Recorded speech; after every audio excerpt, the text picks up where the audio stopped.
Brought to you by TechnoSpark 20 series smartphones. અને આજે અમે નવું નામ આપ્યું છે ઓપરેશન રૂપાલા. રૂપાલા સાહેબની ટિકિટ કપાવી જોઈએ વાત ફાઇનલ છે.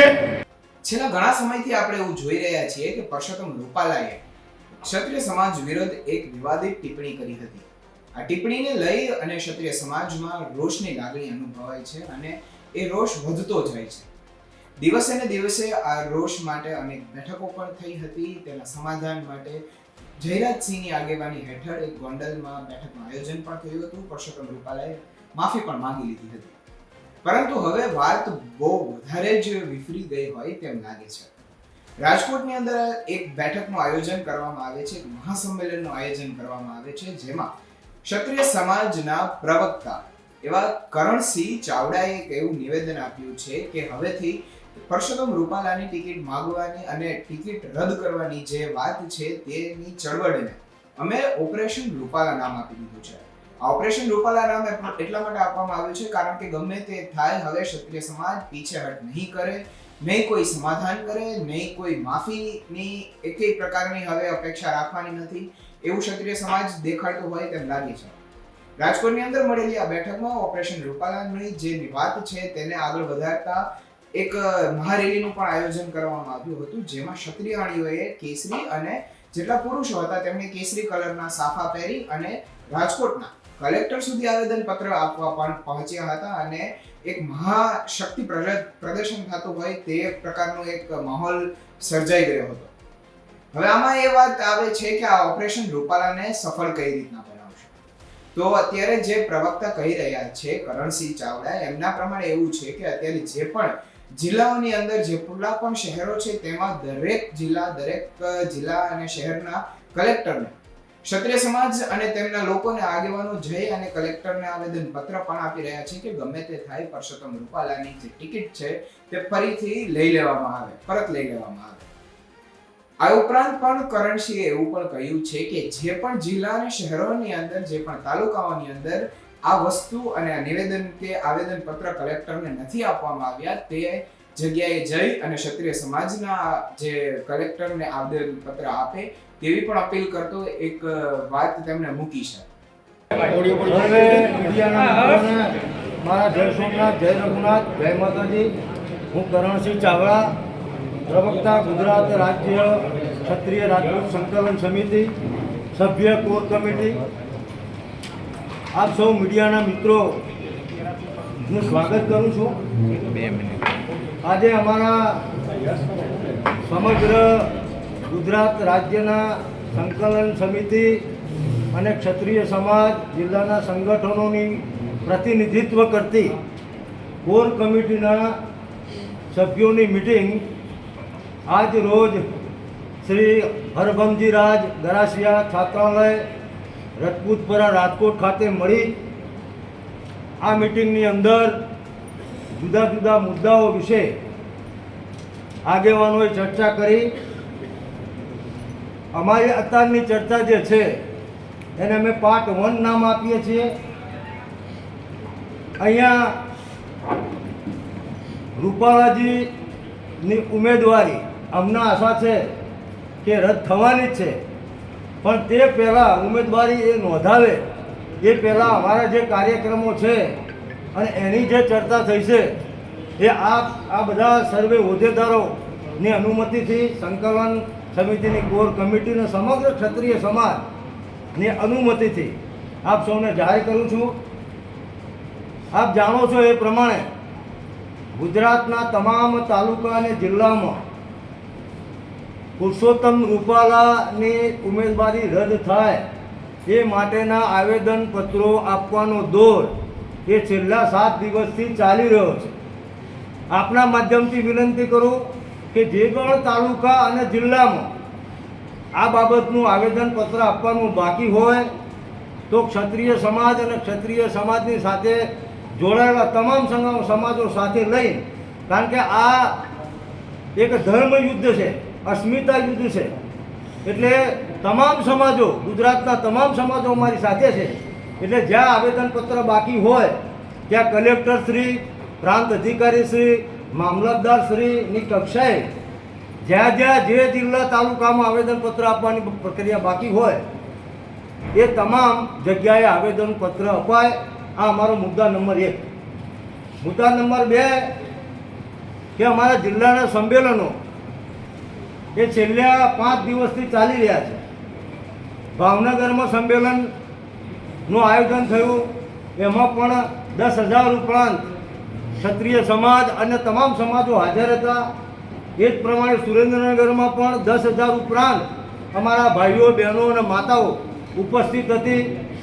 આવતીકાલે 7 તારીખે ધંધુકા ખાતે સાંજે 5 કલાકે અસ્મિતા સંમેલનનું ક્ષત્રિય સમાજ અને સમાજ સાથે જોડાયેલા તમામ વર્ગો, તમામ સમાજોની ઉપસ્થિતિમાં વિશાળ સંમેલન રાખવામાં આવ્યું છે. એટલે હું આપના માધ્યમથી સૌને જાણ કરું છું કે આવતીકાલના 7 તારીખના ધંધુકા ખાતેના સંમેલનમાં પણ મોટી સંખ્યામાં તમામ સમાજો જેને અસ્મિતા સાથે સાંકળી લઈ, કારણ કે આ ફક્ત ક્ષત્રિય સમાજની અસ્મિતાની વાત નથી, તમામ સમાજને અમે અપીલ કરીએ છીએ કે બેન બેટી દરેકની બેન બેટી હોય. એટલે આ ધર્મ યુદ્ધમાં આપ પણ જોડાઈ અને મોટી સંખ્યામાં હાજર રહેશો. એ જ રીતે હું આપના મીડિયાના મિત્રોના માધ્યમથી ગુજરાતના બાકીના જિલ્લાઓ અને તાલુકાઓ જ્યાં અમારા સંગઠનો ચાલે છે એ તમામને વિનંતી કરું છું કે આપ પણ તાલુકા કક્ષાએ, જિલ્લા કક્ષાએ, ગ્રામ કક્ષાએ અસ્મિતા સંમેલનનું આયોજન કરો અને કોર કમિટીને એની જાણ કરો. કોર કમિટીના આગેવાનો, સમાજના આગેવાનો પણ એમાં ઉપસ્થિત રહેશે. એટલે દરેક જિલ્લામાં અમારું સંમેલન થશે એવી આજે અમારી કોર કમિટીમાં ચર્ચા વિચારણા કરવામાં આવી છે. આગળના મુદ્દામાં હું આપને જે વાત કરવા માગું છું એ પ્રમાણે કે અમારી જે ઉમેદવારી પહેલાંની રણનીતિ છે એનો આ પણ ભાગ છે. અમે આ પ્રયાસ બધી જ જગ્યાએ કરવાના છીએ. જ્યાં જ્યાં લોકસભા, જ્યાં જ્યાં 26 સીટ ઉપર અમે એવો પ્રયત્ન કરવાના છીએ. પણ શરૂઆત રાજકોટથી કરવાના છે કે રાજકોટ બેઠક ઉપર 400 ઉપરાંત ઉમેદવારો, એમાં જે સમાજ અમારી સાથે જોડાવા તૈયાર હોય, ના કેવળ ક્ષત્રિય સમાજ, 400 ઉમેદવારી પત્રો ભરાવાના છે. અને એનું પણ અમે નક્કી કરી લીધું છે. અને એના માટે રાજકોટમાં આ મિટિંગ પત્યા પછી આ રાજકોટના જે સામાજિક સંસ્થાના આગેવાનો છે, તમામ સમાજના, ક્ષત્રિયની વ્યાખ્યામાં આવતા તમામ સમાજો અને અન્ય સમાજો પણ એમની બેઠક અહીંયા જમ્યા પછી ભોજન બાદ થવાની છે. હું આપના માધ્યમથી એ પણ કહું છું કે જ્યાં જ્યાં જિલ્લા કક્ષાએ અમારા સંગઠનો ચાલે છે તે દરેક જિલ્લાની અંદર જિલ્લા સંકલન સમિતિ, અસ્મિતા અને ગૌરવ માટેની સમિતિ, એમાં તમામ સમાજોને સાંકળી લઈ અને દરેક જિલ્લા અને તાલુકા અને ગ્રામ કક્ષાએ આ પ્રકારની સંકલન સમિતિની રચના કરવામાં આવશે.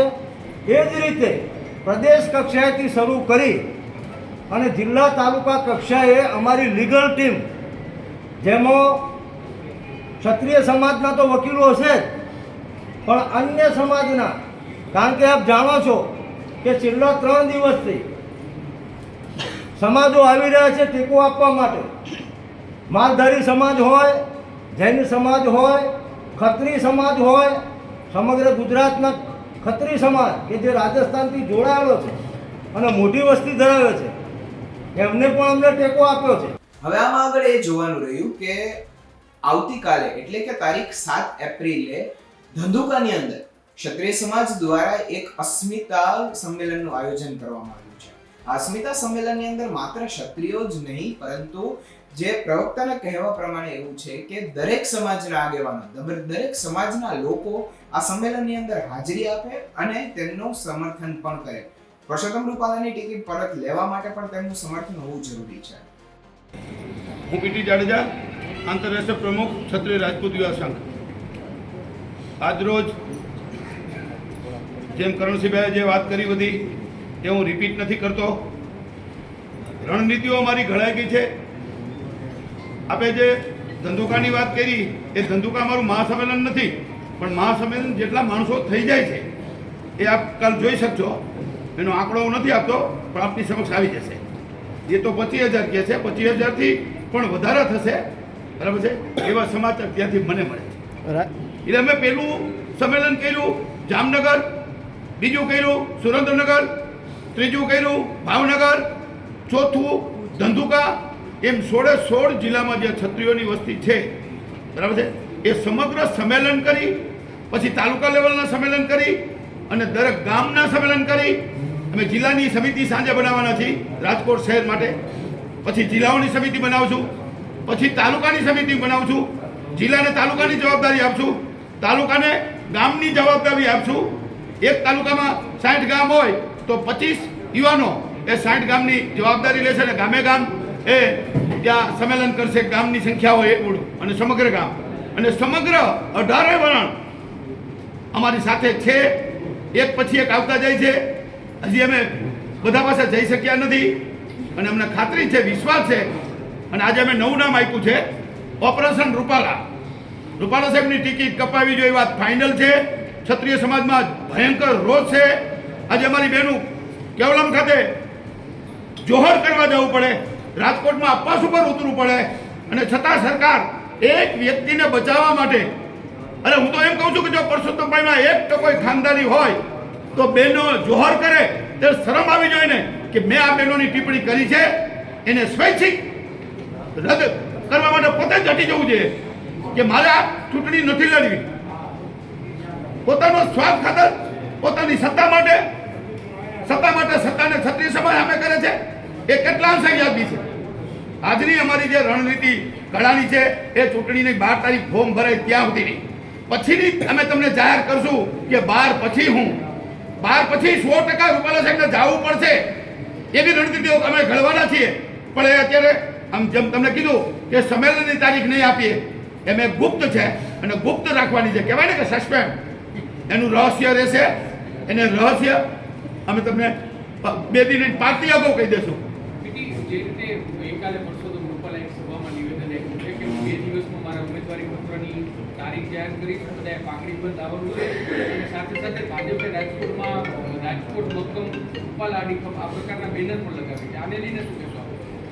એ તો એનો અત્યારે લાગી રહ્યું છે, એના પ્રચારનો ભાગ છે અને એને સરકારે કીધું છે અને એને ફોર્મ ભર્યું છે એટલે એને કાલથી આશાપુરા મંદિરે ગયા રાજપૂત સમાજને ખુશ કરવા માટે. પણ રાજપૂત સમાજ મારી સાથે છે એવું સ્ટેટમેન્ટ આપે છે પેપરમાં, બરાબર છે. ક્ષત્રિય એની સાથે છે, બોલતાય શરમ નથી આવતી. ક્ષત્રિયની સાથે કેવી રીતે હોઈ શકે?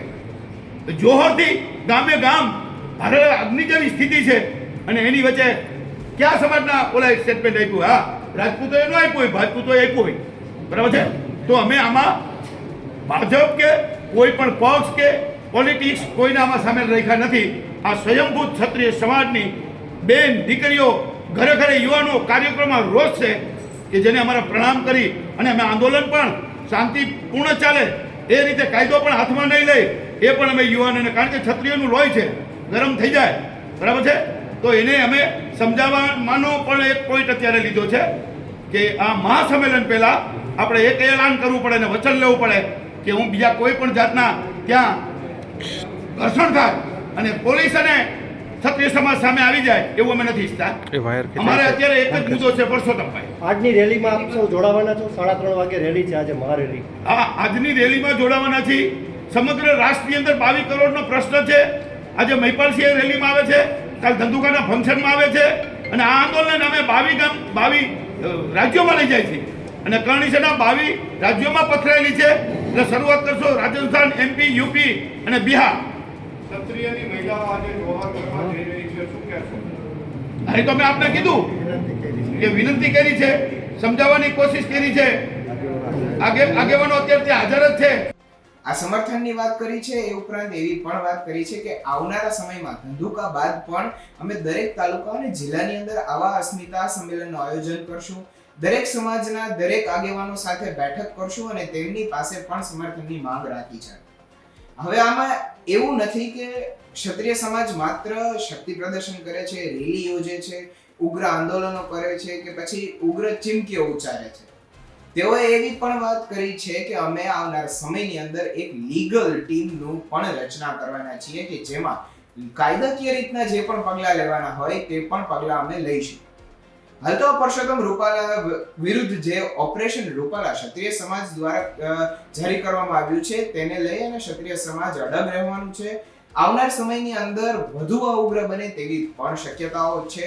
એ વચ્ચે પીટી જાડેજાના પણ નિવેદનો આવી રહ્યા છે, ક્ષત્રિય સમાજનો પણ રોષ સામે આવે છે, પ્રવક્તાના પણ અમુક નિવેદન એવા વાયરલ થાય છે કે જેમાં એવું સ્પષ્ટપણે માની શકાય છે કે પરસોત્તમ રૂપાલા જો ટિકિટ પરત નહીં ખેંચે તો એવી પણ ચીમકી ઉચ્ચારવામાં આવી છે કે આવનાર સમયની અંદર રાજકોટમાંથી ખાલી રાજકોટ બેઠક ઉપરથી 400 જેટલા ઉમેદવારો ફોર્મ ભરશે પરસોત્તમ રૂપાલા વિરુદ્ધ. હવે આ વાત ક્યારે બને છે ને કેવી રીતના બને છે તો જોવાનું રહ્યું. મને આપશો રજા. નમસ્કાર.